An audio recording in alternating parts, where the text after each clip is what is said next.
In case you haven't heard, Garmin has recently released a dedicated mountain bike computer. It's the Edge MTB. However, I do think it's also good for gravel and road riding, and we'll talk about that coming up. So the way that I'm going to approach this video is I'm going to talk about my experience. I'm going to show the features and things like that, but I'm not going to spend too much time rehashing specs that you can read on the website or you may have seen in another video. I'm going to talk about the best use cases for me and for mountain bikers. So this new Edge MTB is 57 grams compared to the 840. And by the way, I have a little rubber cover on that. Let me take that off so you can get a really good idea. So this Edge 840 Solar is 89 grams. You can see the size difference. So the Edge MTB is a little bit smaller. Now compared to the 1050, now this one I also have a rubber cover, so let me take that off so you can get an idea of the exact size. Now with the Edge MTB, I don't use a cover because it's got over-molded buttons, so extra rubber around the sides, and it's got Corning Gorilla Glass, so it's scratch resistant. So there's the 1050, and I'm going to talk about the 1050 because I want to talk about how this does for gravel too. It's not just for mountain bikers. If you're looking for a smaller computer with some of the features that I'll talk about, you may like this for gravel as well. Personally, I like the 1050 for gravel. It is heavier. In fact, the Edge 1050 is 161 grams. So compared to the 57 grams of the Edge MTB, if you're a weight weenie, the new Edge MTB is hands down the lightest Garmin you can get in the range of the 840 and the 1050. Now, they do make some smaller devices, but they're not as feature rich as the Edge MTB. The battery life on the Edge MTB is 14 hours, and if you go to endurance mode, you can get up to 26 hours of battery life. So what makes the Edge MTB good for mountain biking? Well, I already talked about the durability with the more scratch-resistant glass and the extra rubber around the buttons. It also has a replaceable quarter-turn mount. So if you crash and you break the quarter-turn mount, there are screws on the mount that allow you to replace it. What really makes it good for mountain biking are the new profiles. So let's talk about those. As I get into showing these new profiles on the Edge MTB, I'll go ahead and mention that this device is button only. So unlike the Edge 840, which is touchscreen and buttons, and the 1050, which is only touchscreen, this one's only buttons, and that's like the Edge 540. And by the way, if you're not familiar with the buttons on a Garmin device, this is your select button, this is your back button, this is your start-stop button on the bottom. On the other side is your lap button. Scroll down, scroll up, and your power and sleep button. I'm going to start with the downhill profile. So I'm going to select this profile area, and then I will scroll down to the downhill profile. And the way the downhill profile works is when you're going up a lift or shuttle, the device will not record your data. It just knows that you're going uphill, and then when you start going downhill, it's going to record your data. Now, the downhill and the enduro MTB profile will record in 5 hertz, so 5 hertz GPS. So what that means is it's sampling 5 times per second, whereas other Garmin devices are 1 times per second. Now, it's only in those 2 profiles. If you're using another profile, it's going to be sampling in 1 hertz GPS. So I'm going to back out of here. So again, downhill knows when you're on a lift or shuttle, records when you're going downhill. And that's very similar, by the way, to the watches. So like my Phoenix 8 watch I've used for skiing, and it records my data when I'm going downhill, and it'll show my run. So let's select this profile area again. I'll select Enduro MTB. Now the way that this profile works is you do use the lap button. So the downhill profile you don't need to, this one you do. So you let the device know that you're starting climbing or descending. So let's say we're starting climbing. When I get to the top of the mountain, I'm going to select the lap button. I'll click or tap the lap button, and that lets the device know that I'm now going downhill. That'll start recording in 5 hertz GPS. So again, 5 times per second, which is extremely accurate. So it's going to record all the little turns and everything that you might miss on 1 hertz when you're going really fast downhill. So when I get to the bottom, then I would hit the lap button again, and then when I'm climbing, it's recording in 1 hertz GPS. I'm going to back out of here, and this will not be a tutorial by any means, but I do want to show real quick how you would navigate around using the buttons. And it took me a while to get used to. I'm used to being able to like swipe down from the top and get to different settings. After I used the device for a while, it became fairly intuitive, but it did take a little bit of getting used to. So what I could do here is I could hit the up button, and I would go to settings that I would normally get to by swiping down from the top.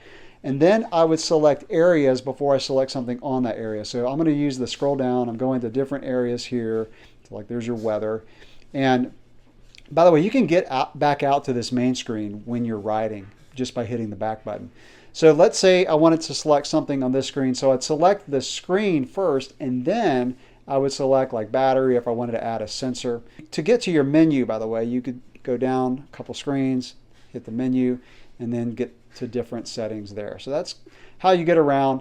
Now let's talk about the timing gates feature. And this is actually my favorite feature of the new Edge MTB. I really like it. So what I'm going to do is I'm going to go down to training.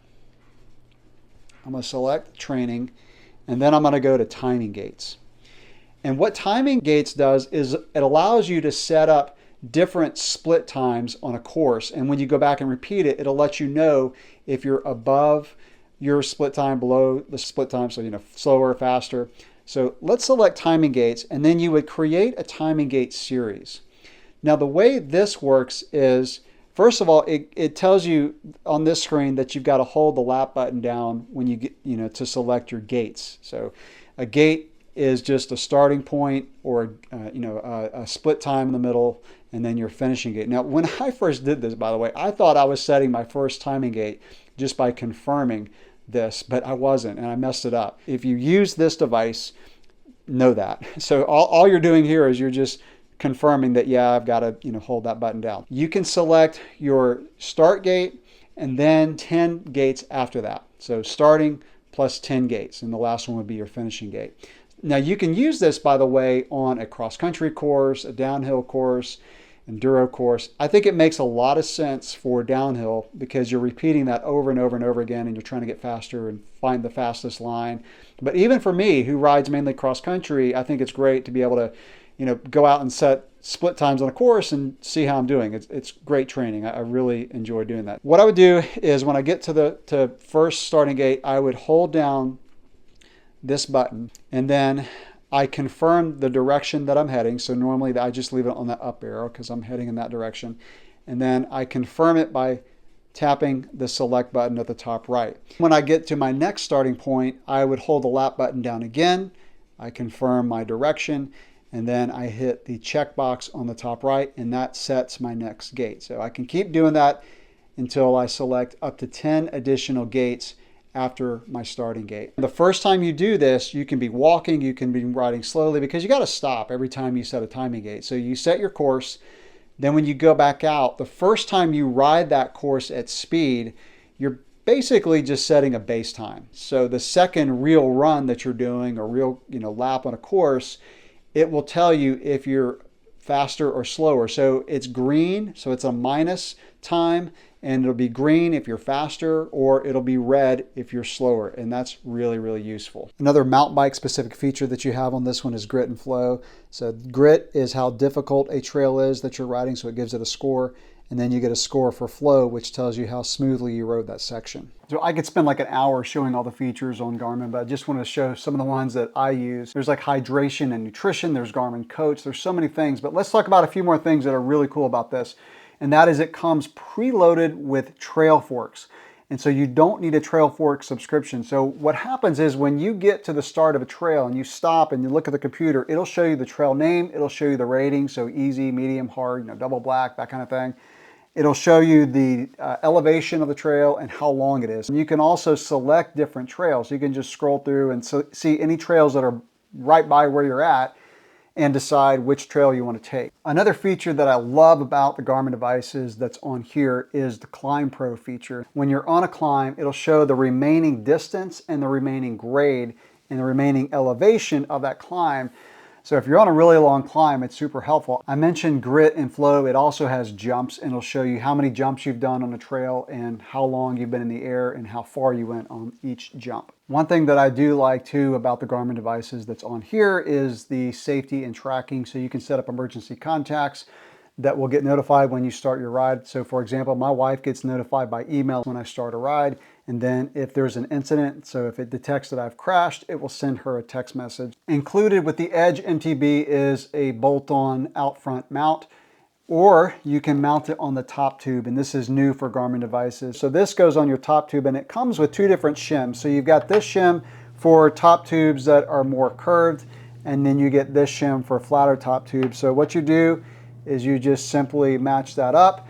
So you see it's got a little slot, so it comes with a strap, and then you can strap that onto your top tube, or you can bolt it on a boss. So if you have a boss on top of your top tube, so typically like if you have a bento box bolt for a tool bag, you can use that bolt to bolt on the device onto your top tube. And the advantage of that is if you crash, you're less likely to damage the computer as if it were on the handlebars. Now I mentioned that it comes preloaded with Trailforks. Depending on where you buy the device, what area you're located in, will come with different maps preloaded. For example, in North America, it comes preloaded with Topo Alaska, Topo Canada, Topo US. The bottom line is it comes preloaded with maps on the device. So that's the new Garmin Edge MTB. The standout features for me are the rugged design, and then I really like the timing gates feature. That's something when the weather cools off and I start doing mountain bike time trials again, I'm gonna use it because that's just one of my favorite ways to train. It's so much better than doing intervals. So